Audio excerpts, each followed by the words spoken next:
is truly a network of body parts in motion, all working together to achieve a fluid, smooth swing. The hitting system is like any other system. Take a bicycle, for example. It starts with the pedals, which turn the sprockets, which drive the chain, which sets the wheels in motion. If one part breaks down, the whole system breaks down. As I talk about the hitting system, remember that all parts of the swing are interconnected and essential to the system. To open our look at the hitting system, we'll begin with the upper body swing mechanics. That is, the role of the wrists, arms, and shoulders. I'm going to start with the front shoulder. This shoulder is crucial in making a correct approach to the softball. You probably heard since you were a little kid to keep the shoulder in. Let me demonstrate what that really means. Coming off the ball makes it difficult to hit the outside pitch. Coming off the ball means that you're pulling your shoulder here, and you're basically going to miss the ball. Now, the proper approach is to drive the front shoulder about 3 or 4 inches in this position, and then make your approach at the ball. And notice the bat hits the ball on the sweet part. Mike makes an excellent approach here. He starts with the front shoulder at the pitcher.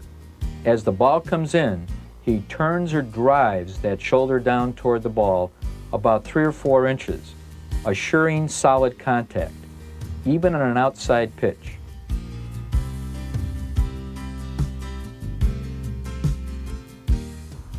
For the average player, improper use of the back shoulder is a major cause of breaking down the hitting system. The back shoulder basically ought to remain on top of the front shoulder, like this. Here's what some hitters like to do to get some extra distance on the ball. They tend to drop the back shoulder in hopes of giving the ball some lift. Most of the time, this will result in easy pop-up or fly-out. Dropping the shoulder reduces power, and it breaks down technique.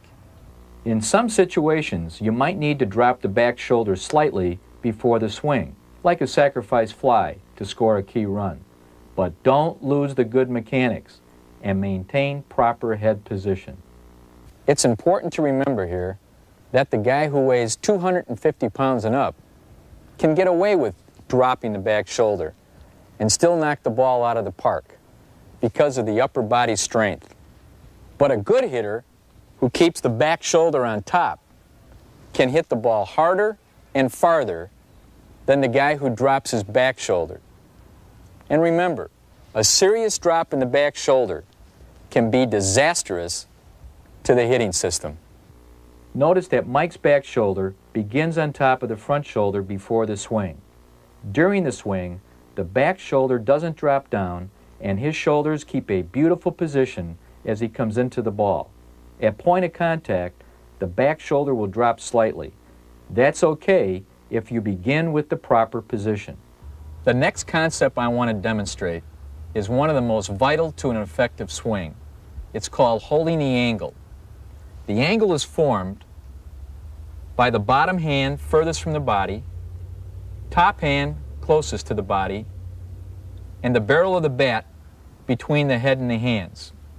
This is the angle you want to achieve, and this is the power position you want to maintain before you release into the ball. If you lose this angle, there is no way to readjust your hands without destroying fluid motion.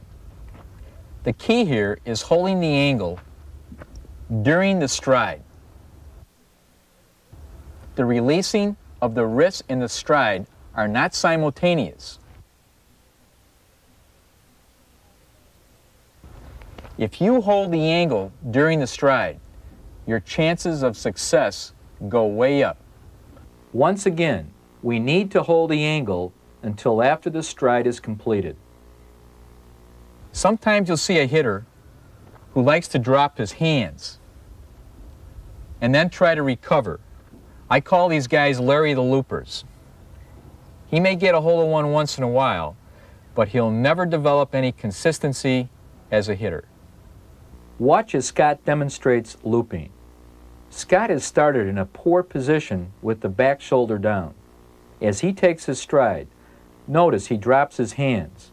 In order to recover from this position, he has to loop. The path of the bat is so low, it ends up in a loop.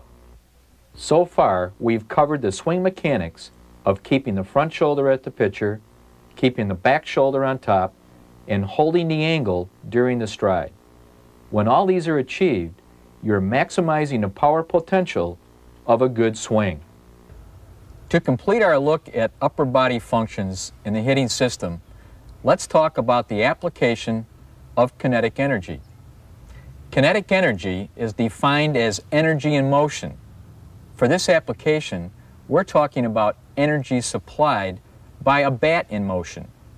Kinetic energy is at its maximum efficiency and potential when it travels in a straight line. We're talking about a smooth, curvilinear motion like this. Erratic motion in a swing slows down bat speed.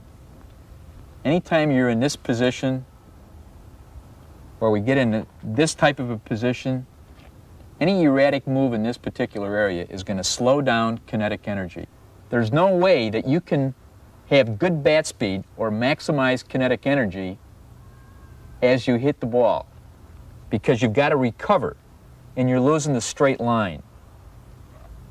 So we want to maximize kinetic energy into the ball by developing a consistent straight line, a swing that is grooved the same way every time.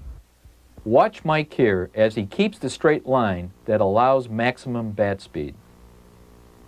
Now, a common way that the straight line motion is defeated is by rolling over the wrist too soon. Rolling over the wrist destroys bat speed, power, and accuracy. Watch Scott demonstrate the straight line motion. The arms are extended, maximum bat speed is achieved, and the wrists roll over after point of contact, not before.